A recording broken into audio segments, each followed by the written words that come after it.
Mardi, dans une atmosphère chargée d'incertitudes et de spéculations, le président américain Donald Trump et son homologue colombien Gustavo Petro ont surpris tout le monde. Leur première rencontre en tête à la Maison-Blanche s'est déroulée dans une cordialité inattendue, balayant les sombres prédictions de nombreux analystes, conseillers et observateurs qui craignaient un affrontement ouvert. Pendant des mois, ces deux hommes aux visions du monde radicalement opposées s'étaient lancés des piques virulentes sur les réseaux sociaux et dans les médias. D'un côté, un magnat des affaires devenu président, partisan d'une Amérique dominante et d'une ligne dure contre les narcotrafiquants.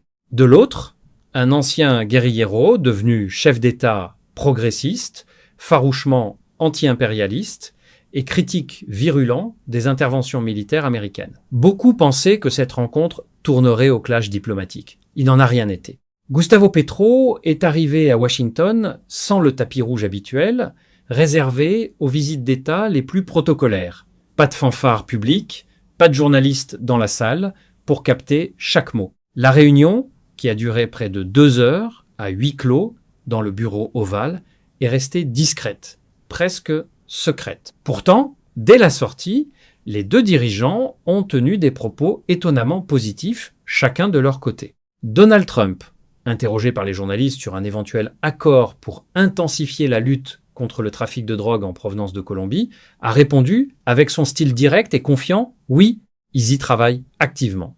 Il a ajouté qu'il s'était entendu très bien, qu'il n'y avait eu aucune insulte personnelle et qu'il ne pouvait pas se sentir offensé par quelqu'un qu'il n'avait jamais rencontré auparavant. Une façon élégante de tourner la page sur les mois de tension. De son côté, Gustavo Petro a partagé sur X une photo touchante, une image des deux hommes se serrant la main, tous les deux souriants, accompagnée d'un message apparemment écrit à la main par Trump, « Gustavo, un grand honneur, j'aime la Colombie ».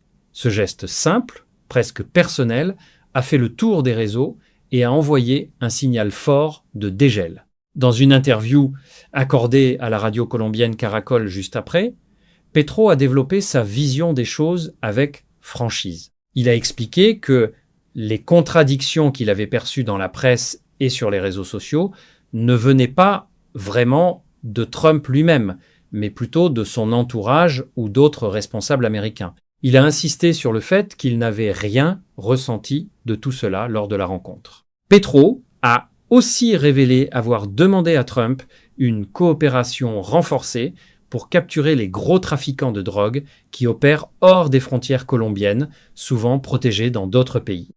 Il a également sollicité l'intervention de Trump dans un différend diplomatique avec l'Équateur voisin, dont le président Daniel Noboa est un proche allié de Trump. Et Trump a accepté, promettant d'appeler Noboa pour tenter de désamorcer la crise. Ce rapprochement n'était pas gagné d'avance. Trump a toujours affiché une ambition claire, réaffirmer une domination américaine incontestée sur l'ensemble de l'Amérique latine. Ces derniers mois, ses relations avec Petro ont été chaotiques. En octobre, Trump l'avait accusé, sans preuve, d'être le chef du trafic de drogue illégal. En janvier, il avait même laissé planer la menace d'une action militaire contre la Colombie, reprochant à Petro de ne pas maîtriser le flot de stupéfiants vers les États-Unis. De son côté, Petro n'avait pas mâché ses mots. Il avait qualifié certaines frappes américaines contre des bateaux soupçonnés de transporter de la drogue de crimes de guerre et dénoncé l'opération récente qui a renversé Nicolás Maduro au Venezuela comme un pur enlèvement orchestré par Washington. Pourtant, un premier entretien téléphonique en janvier avait déjà ouvert une brèche inattendue, qualifiée de positive par les deux côtés. Ce coup de fil avait débouché sur l'invitation officielle à Washington.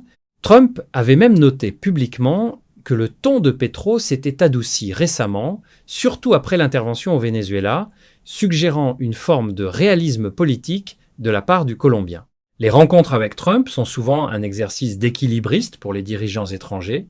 Beaucoup choisissent la flatterie pour éviter les explosions. Petro, qui s'est construit une carrière en défiant Washington et en se posant en indépendant farouche, semblait peu enclin à ce jeu. Pourtant, les réalités l'ont rattrapé. Une photo officielle diffusée par la Maison-Blanche montre un assistant colombien tenant un dépliant clair « Colombie, l'allié numéro 1 de l'Amérique contre les narcoterroristes. Un message stratégique, presque un appel du pied.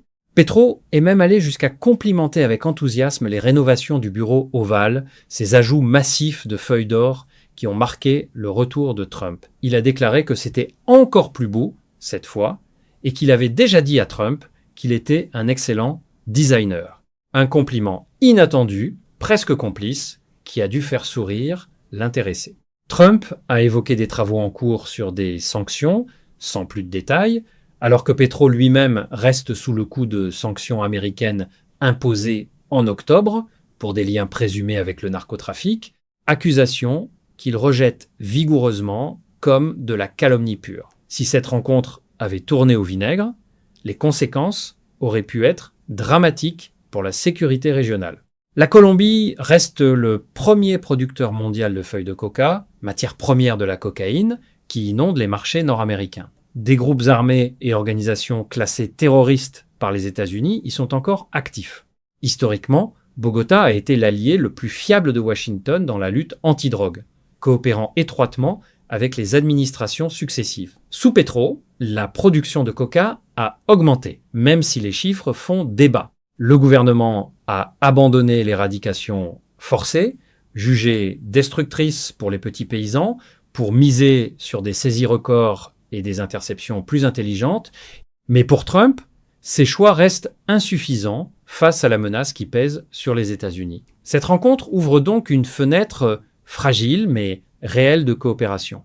Elle montre que, même entre opposants idéologiques, la réelle politique peut l'emporter quand les intérêts communs, sécurité, drogue, stabilité régionale, deviennent trop pressants. Après des mois de tempête verbale, Trump et Petro ont choisi, au moins pour l'instant, la voie du dialogue et du respect mutuel. Un dégel qui pourrait redessiner les équilibres en Amérique latine, à condition qu'il se concrétise dans les faits.